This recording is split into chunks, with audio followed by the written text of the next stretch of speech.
Livro Libertação, por Francisco Cândido Xavier, pelo Espírito André Luiz. 11. Valiosa experiência. Atento à sugestão do médico amigo, no dia imediato pela manhã, dispôs-se Gabriel a conduzir a esposa ao exame de afamado professor em ciências psíquicas, no intuito de conseguir-lhe cooperação benfazeja. Pude reparar então que a liberdade dos homens no terreno da consulta é quase irrestrita, porquanto, de nosso lado, Gúbio demonstrou profundo desagrado, asseverando-me discreto que tudo faria por impedir a providência que somente seria profícua e aconselhável, a seu parecer, através de autoridade diferente no assunto. O professor indicado era, segundo a opinião do nosso desvelado orientador, admirável expoente de fenômenos, portador de dons medianímicos notáveis, mas não oferecia proveito substancial aos que se acercassem dele, por guardar a mente muito presa aos interesses vulgares da experiência terrestre. Fazer psiquismo, falou-me o instrutor em voz quase imperceptível. É atividade comum, tão comum como qualquer outra. O essencial é desenvolver trabalho santificante. Visitar medianeiros de reconhecida competência no trato entre os dois mundos, senhores de faculdades magníficas no setor informativo, é o mesmo que entrar em contato com os donos da soberba fortuna. Se o detentor de tão grandes bens não se acha interessado em gastar recursos de que dispõe a favor da felicidade dos semelhantes, o conhecimento e o dinheiro apenas lhe agravarão os compromissos no egoísmo praticado, na distração inoperante ou na perda lamentável de tempo. Apesar da oportuna observação, notamos que o esposo da obsidiada não oferecia a receptividade mental que nos favorecesse a modificação desejável. Todo o nosso esforço sutil para colocá-lo noutro caminho redundou em fracasso. Gabriel não sabia cultivar a meditação. Embora visivelmente preocupado, comentou o orientador. De qualquer modo, aqui nos achamos para ajudar e servir. Acompanharemos o casal nessa nova aventura. Em breve tempo, entraríamos em contato com o psiquista lembrado. Com muito interesse, como quem sabia de antemão os sucessos que se desdobrariam, Saldanha acompanhou as mínimas providências sem desgarrar-se da jovem senhora. Alguns minutos antes das 11 do dia, encontrávamos todos em vasto salão de espera, aguardando a chamada. Mais 3 grupos de pessoas ali se congregavam em ansiosa espera. Demorava-se o professor em gabinete isolado, atendendo a enfermo mental que se revelava de longe pelas frases desconectas que proferia em alta voz. Reparei que os presentes se faziam seguidos de grande número de desencarnados. Para definir corretamente, a casa inteira mais se assemelhava à larga colmeia de trabalhadores sem corpo físico. Entidades de reduzida expressão evolutiva iam e vinham, prestando pouca atenção à nossa presença.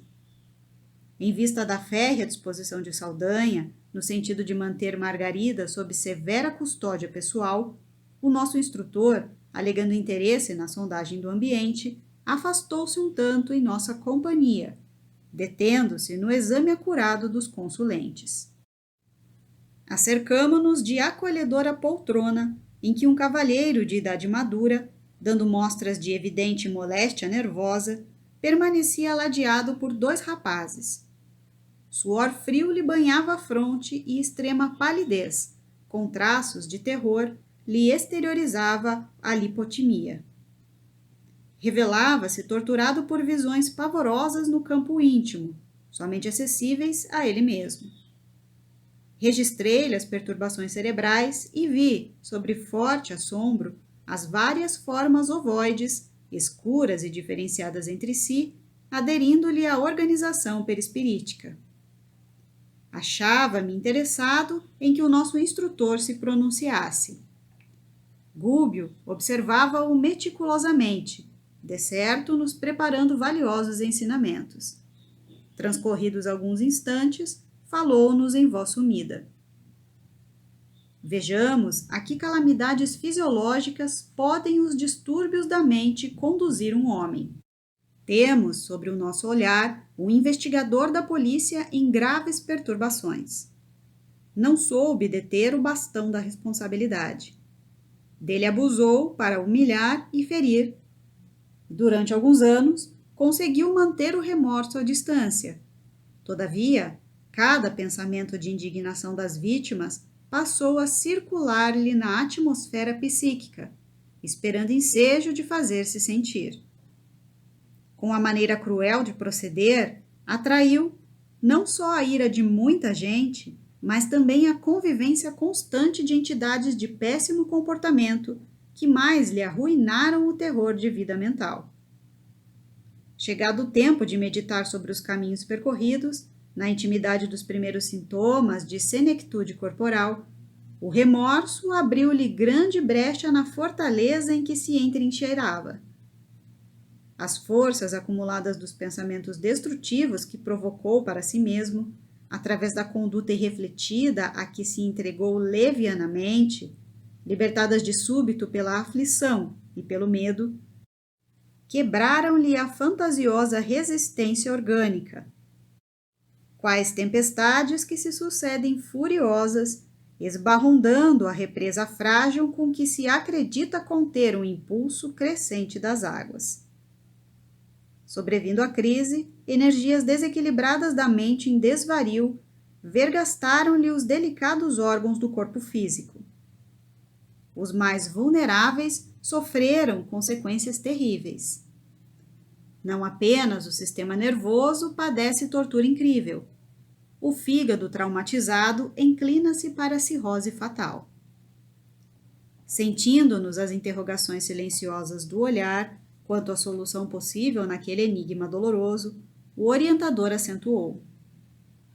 Este amigo, no fundo, está perseguido por si mesmo, atormentado pelo que fez e pelo que tem sido. Só a extrema modificação mental para o bem poderá conservá-lo no vaso físico.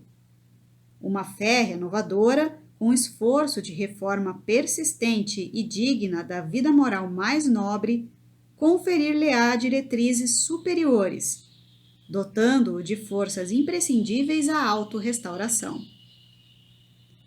Permanece dominado pelos quadros malignos que improvisou em gabinetes isolados e escuros, pelo simples gosto de espancar infelizes, a pretexto de salvaguardar a harmonia social.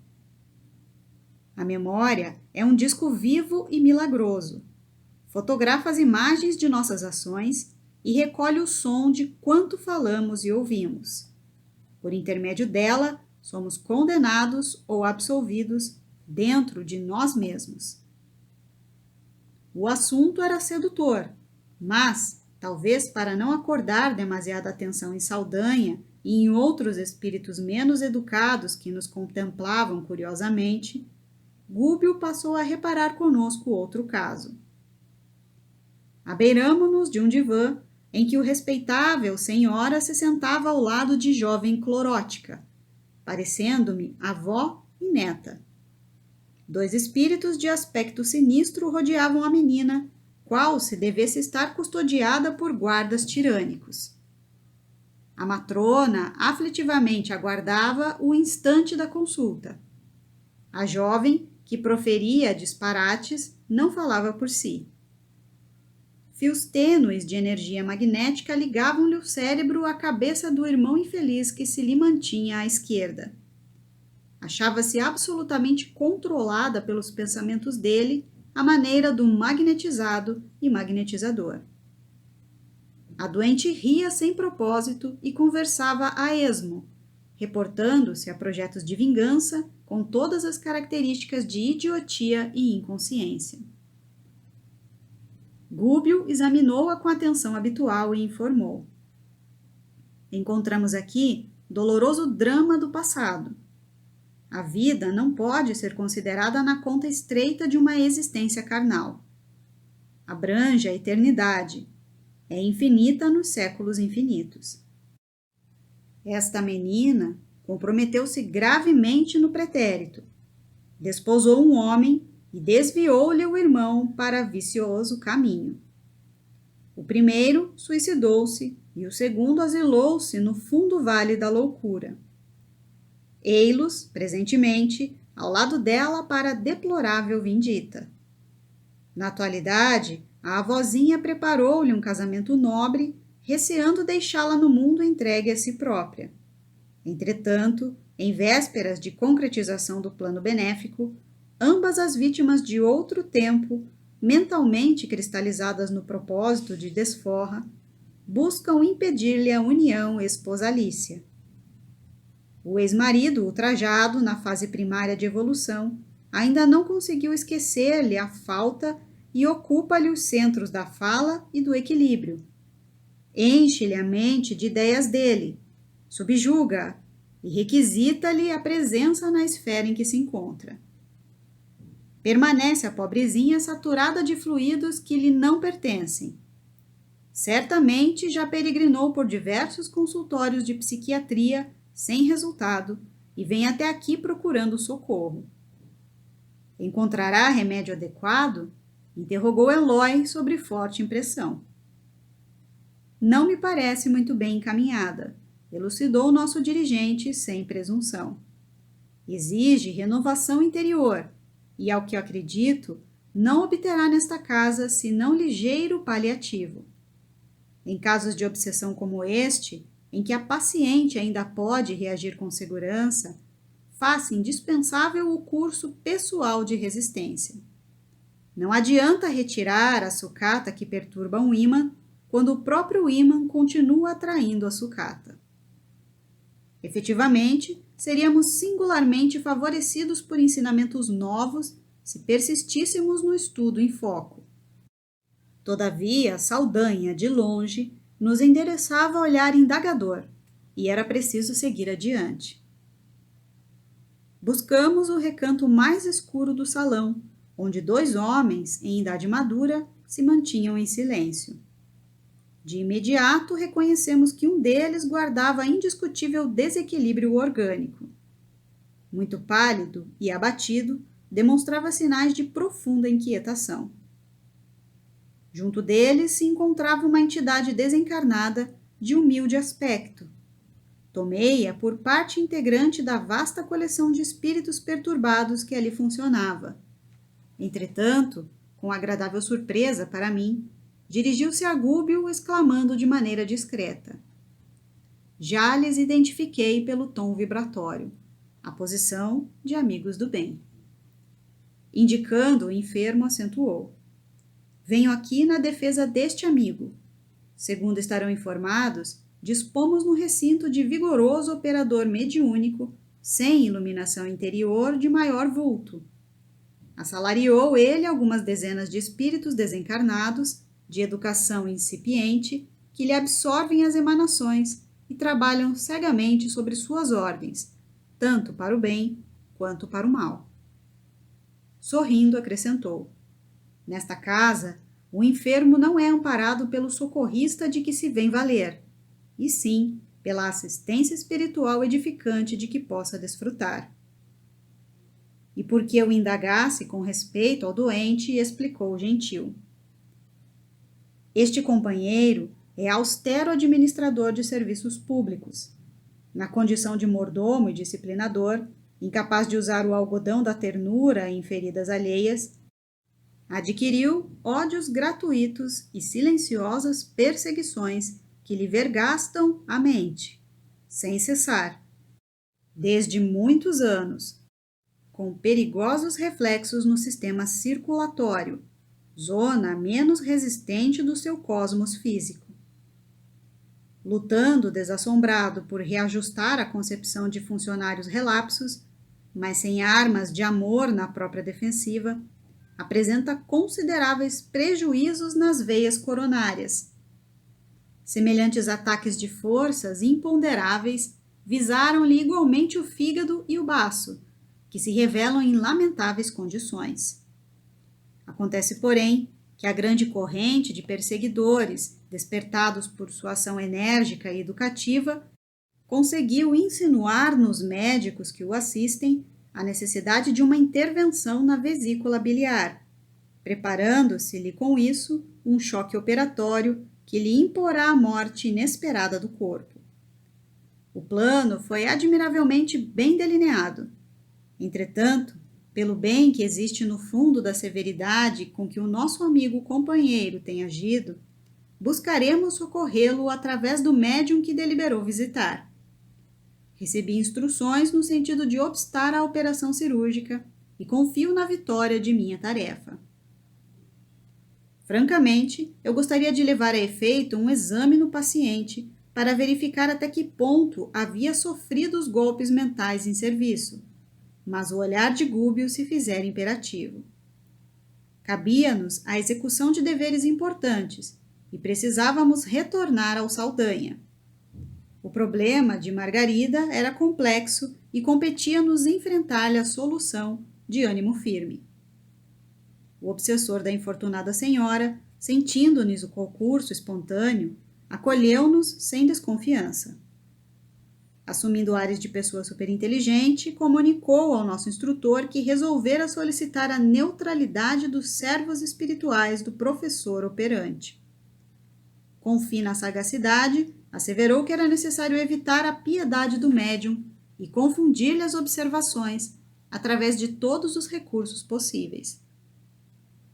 Em seguida, a elucidação que me surpreendeu, rogou a presença de um dos colaboradores mais influentes e apareceu diante de nós a esquisita figura de um anão de semblante enigmático e expressivo. Expedito, Saldanha pediu-lhe a cooperação sem rebuços, esclarecendo que o operador da casa não deveria penetrar o problema de Margarida na intimidade. Prometia-lhe, em troca do favor, não só a ele, mas também a outros auxiliares no assunto, excelente remuneração em colônia não distante, e descreveu-lhe com largas promessas quanto lhe poderia proporcionar em regalo e prazeres no cortiço de entidades perturbadoras e ignorantes onde conhecêramos Gregório. O serviçal manifestou em disfarçado contentamento e assegurou que o médium não perceberia a patavina.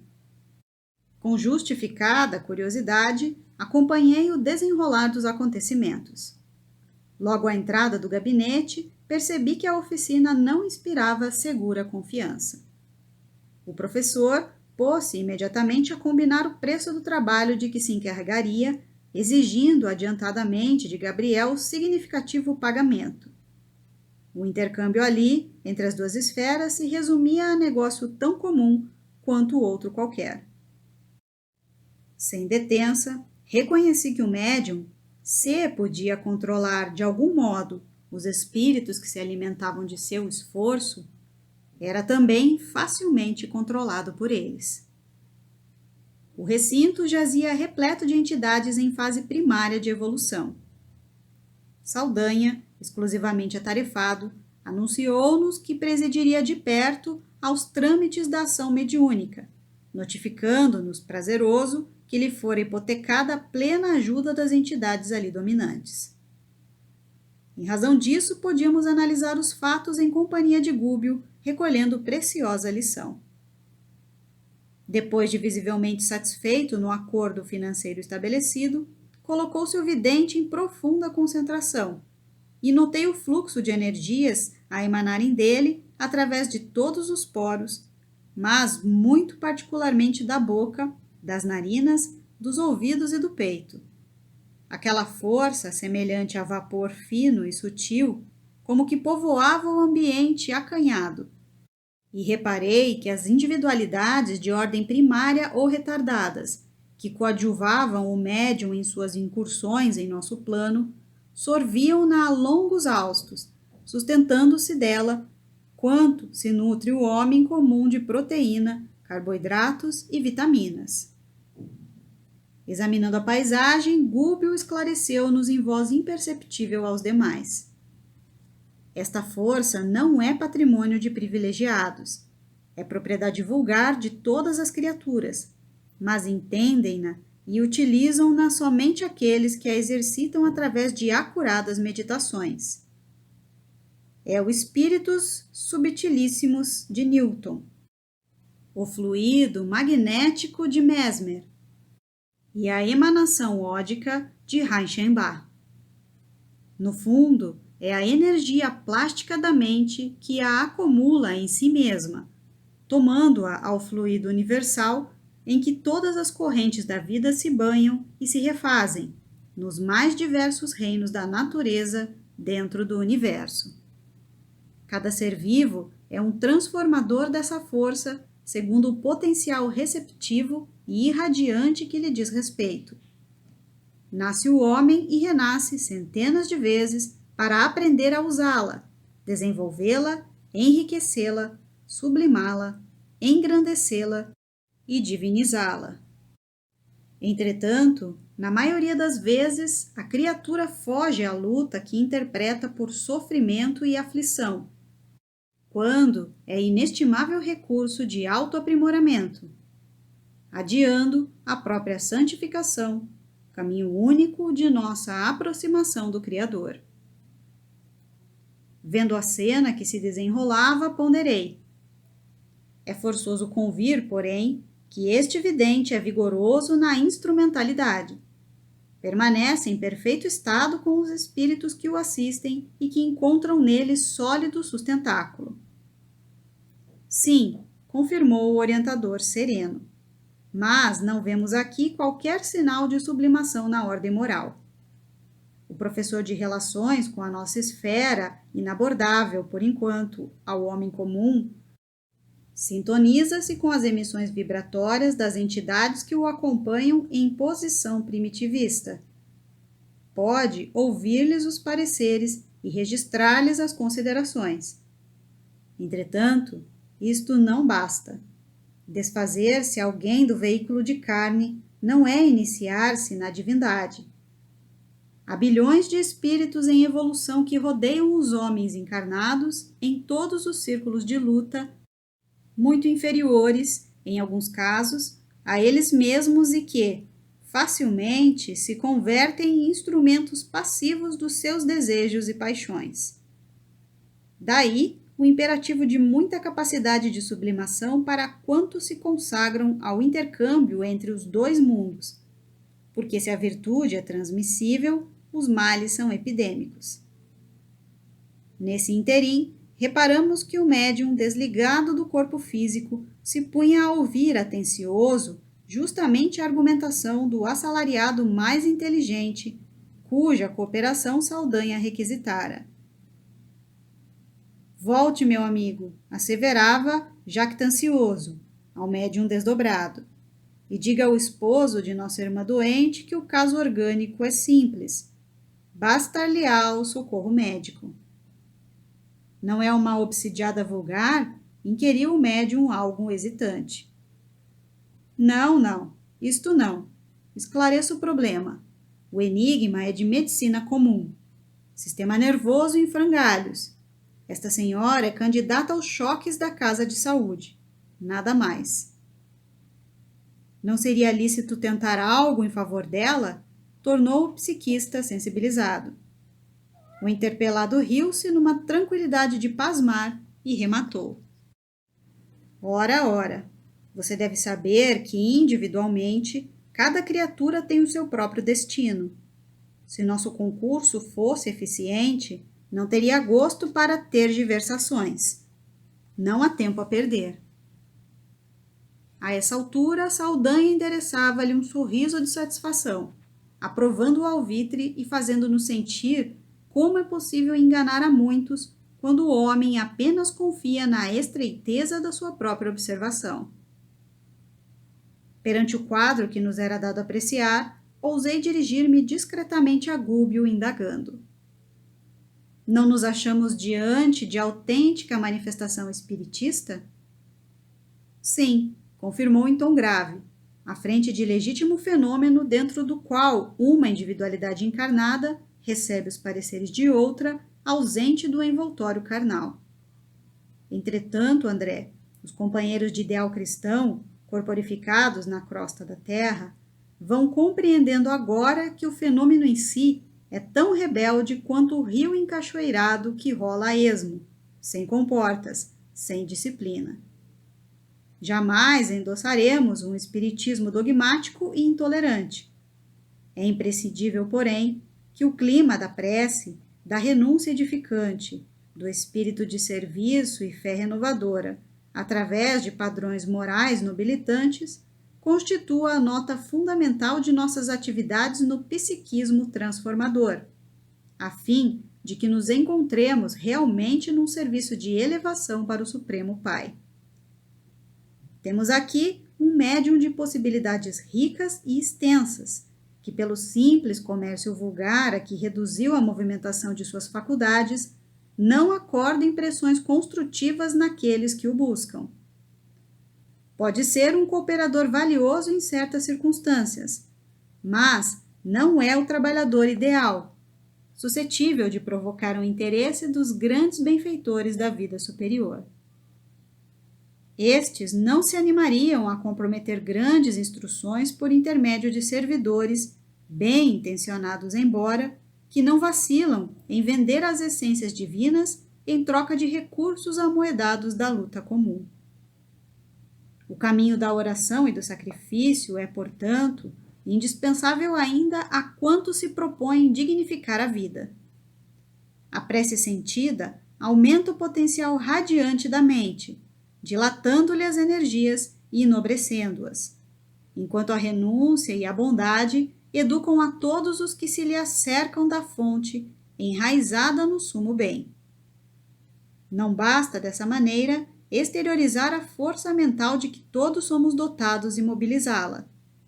É indispensável, acima de tudo, imprimir-lhe direção divina.